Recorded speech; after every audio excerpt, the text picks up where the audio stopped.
Hello again, everyone. Zagatech is here, my Atakline for this Tuesday, October the 4th, 2016. Hope everyone had a nice weekend. I had some great gigs over the last couple of days. Kicking off this past Saturday, I was supposed to have gigs throughout the week last week. Had a gig rained out on Wednesday. It was rescheduled for yesterday.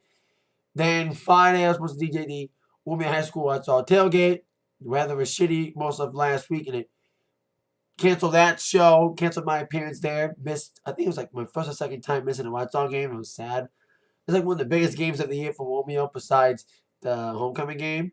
So I hope to make the homecoming after the shitty weather dampened the White Sox game.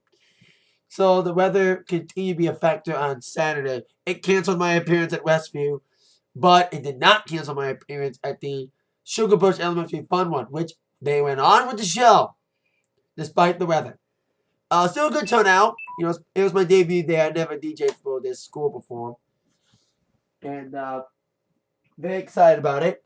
I got a call from a woman who has seen me at other gigs before and has kids that go to the Sugar Bush and asked me to do it. It was fun. You know, despite there was a little drizzle, but it was still fun. You know, the crowd loved it. They had an awesome time. And they want me back for more events, including another color one, which would probably be better next year because of the weather. It was my first color/fun one this year. It was supposed to be Washington today, rescheduled. But it was a great way to start the fun color one season.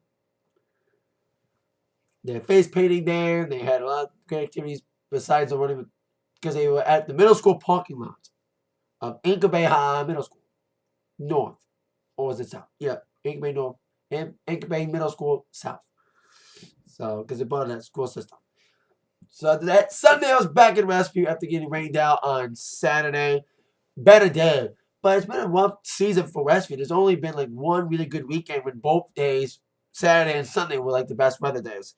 The last couple weekends, including this past weekend, Saturday sucked for weather. The next day was better. And that's what it was again. Sunday was a better day.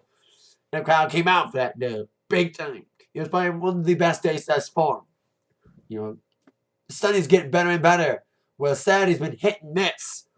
And I think looking at this weekend, it could be one of the only other good weekends that both days cooperate weather-wise. Then yesterday, finally after a couple of days delay, back in Washington Elementary, my home school. I live not that far from there. I live like a block from the school. So wasn't that far to get to there. Fun one. I thought it was a color one, but it was ended up being a fun one. Because instead of spraying color at them, they sprayed silly string at the kids. And I think that was a little bit more fun, a little bit more messy, but it was still fun. Especially the kids get to spray each other at the end of the one. And my dad was emceeing, and he got sprayed. I got a little silly string on me too. So it was a fun show yesterday. A lot of gigs happening this upcoming week. Doubleheader Friday. Westview Orchards is Saturday. But I got another fun one Friday at Indian Hills. Then a wedding. Then Westview Saturday and Sunday. So there you go. On review, entertainment news. Starting with your number ones. Well, we have a new number one movie ending the short 1 week reign of The Magnificent Seven. But it was a movie no one saw coming. Some people thought, hey, maybe it could be a Mark Wahlberg movie. Deepwater Horizon. No. Or some people say, oh, maybe it could be Masterminds. No. But instead, the new number one movie was a movie I didn't see advertising for at all. The Tim Burton movie, Miss Green's Home for Peculiar Children. I think Tim Burton said, hey, all the movies that we've advertised have bombed lately. Let's not advertise. And maybe that will work. And that strategy did work with a $28 million debut. Deepwater Horizon did well with $20 million. While Masterminds, I'm happy to say it because it looks stupid. I'm glad it. Bumpity bumpity bum bum bumpity bumpity bum bum bum bum bumpity bum bum bum bum bum bum bum bum bum bum. $6 million, deserved it because it looked like shit. So there you go. Number one movie, new number one. Speaking of new number ones, we have a new number one album. It's Shawn Mendes, as expected. Last week, he debuted number one, second album in a row, the debut number one, with 145,000 copies, 121,000 being pure album sales. The best sales week ever for Mendes, but none much to call about in this day and age.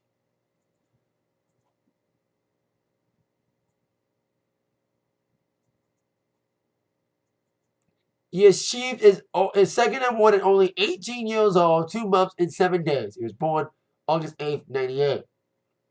Only 5 other artists have scored their first 2 number one albums at such a young age. He is the first artist since Justin Bieber to have his first 2 albums debut at number 1 before the end of his teens. Bieber was 17 years old when his first 2 number ones, which were both My World and Never Say Never, the remixes. So they go, well, we have a new number 1 album. Can someone please kick off Closer, please?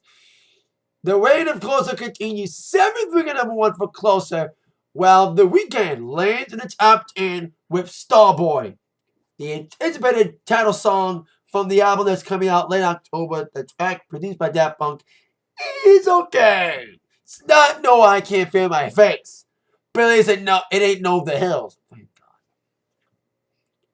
So congrats to the number 1 album. Congrats to still number 1 single. Expect a big debut next week or the week after for Bruno Mars. He hasn't released a full album in 4 years since Unorthodox Jukebox came out. That album was a big success with number 1s like If I Was Your Man and Locked Out of Heaven, as well as the top 5 hit with Treasure. But he's done not much besides producing other people and, of course, appearing on one of the biggest songs of last year, Uptown from Mark Ronson. Now he's finally coming back with his own material. His new single, 24 Karat Magic, will be dropping this Friday. Hopefully, it's a bouncy-ass song. We want bouncy, Bruno, not sad, depressing songs. So congrats to Bruno. The album is done. He just got done with the album. So that's why he's releasing his new album, single, this Friday. So there you go. Now, a little bit of an update on the Paisley Park situation. A little bit of news last night, affecting the opening of Paisley Park. Now, I'm a diehard Prince fan, if you haven't noticed from my videos. And is it just me, or does everything the Prince estate touches turn to shit? I am sorry. First, there was a whole tribute concert debacle. They announced the concert in July, and there was no real details of who was on the show until September. And they had to move the venue from the US Bank Stadium to the Xcel Energy Center. So it was like a whole hubbub about it. And now, which is days away from the opening of Paisley Park, and they had a roadblock.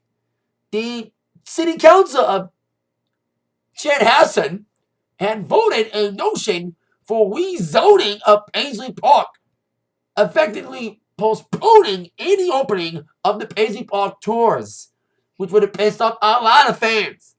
However, just as I was making this video, just before, as I was getting my topics ready, getting ready to make this video, news came out that the Chanhasen City Council has decided to permit Paisley Park to open its museum only on certain days. It will be open this Thursday as scheduled on October 6th. And it'll also be open on the 7th. It'll be open the day after the tribute, the 14th.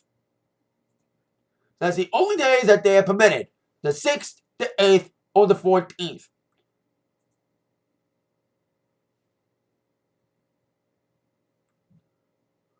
However, anybody has dates before those dates or beyond, they're still looking at long-term details. Fans are being offered refunds if they can't make it for these new days. Especially, there was a little bit of rumor about that because they did say non-refundable. But they decided to change the policy after this last-minute hitch. They are also thinking about putting up some material from the museum to display at the Mall of America in Minnesota. They're discussing that as well.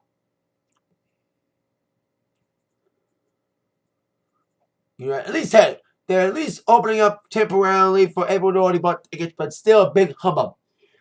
And they had sold these tickets back in August. They should at least announce this when everything was dotted. They should have not announced it without getting permission for the city council when it comes to rezoning and stuff. Because the community may not be ready for a tourist attraction to come to their area. You know,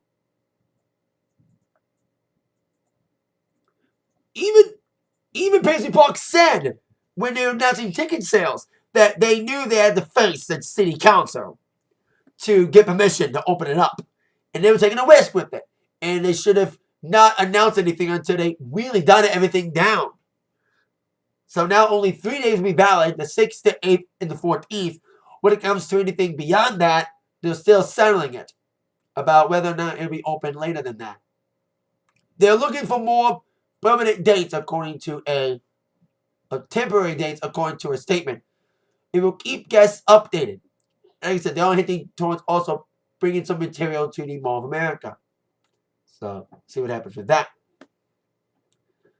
Now, also news about a woman who has, like Prince, before her, performed at the Superbowl halftime show. Lady GaGa. Last week, finally after weeks of rumors, GaGa was announced as the Superbowl halftime show for Super Bowl 51. You know, there's been ifs, you know, there's been a little bit of rumors. There was some official confirmation, but then it was turned down. But now, she is official for Super Bowl 51. Some people may like it, some people hate it. My opinion, I love it. Better than Coldplay for damn sure. She appeals to a mass audience. You know, even though she doesn't appeal to diehard football fans, the Super Bowl appeals to everybody. Not just football fans, but also appeals to the whole world. So you need that one person that at least equals a mass appeal for a lot of people. Coldplay wasn't it. And then to get Bruno Mars and the globalist Beyonce to save the whole fucking thing. But that's not the only thing GaGa is celebrating. Of course, GaGa is not only celebrating the Super Bowl halftime show announcement, but of course, her new album, Joan, will be coming out in just a few weeks. The Perfect Illusion is the first single coming out, and it's okay. But now she's preparing to do some promotional dates for the album before. She'll probably do a big tour, but for now, she wants to bring back the human side, go back to her roots, and play a couple of dive bars. She's going on a dive bar tour starting tomorrow, sponsored by Bud Light. And the first city will be Nashville. The venue is not confirmed yet for the show, but we're guessing someplace like Tootsie's, because I've been in that area on Broadway with the big bars there. And I'm going back to Nashville in just a couple weeks. So, and if you can't make it to Nashville, it will be live streamed on the Bud Light Facebook page. As will all the other dates of the tour. But damn, Nashville's getting a lot. GaGa's doing a show tomorrow night at Dive Bar. Tonight, Tim McGowan, Faith Hill are doing a surprise show. Well, it's not a surprise anymore because it went on sale yesterday at the Wyman. And Garth Brooks has announced a free show at the Nashville Accord Ascent Amphitheater, should I say.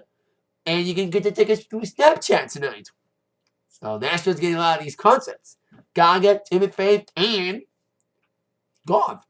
And speaking of Nashville, keeping on the Nashville tip for a minute, CMT, the so-called country network, is set to have their Artist of the Year celebration premiering October 20th.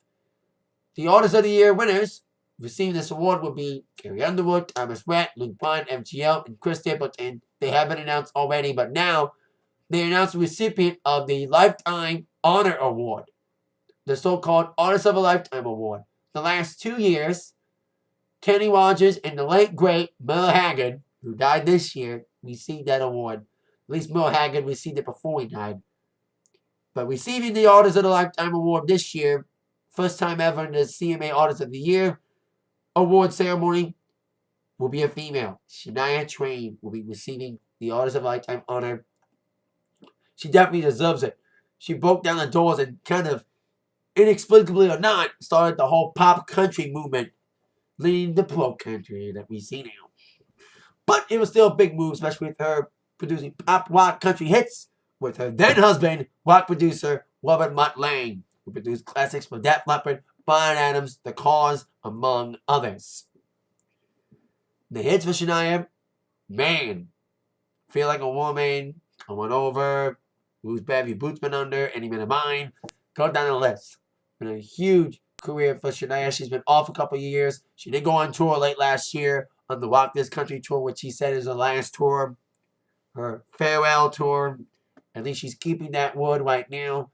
But she'll be receiving this award, the Lifetime Award, at CMT's Artist of the Year in just a couple weeks.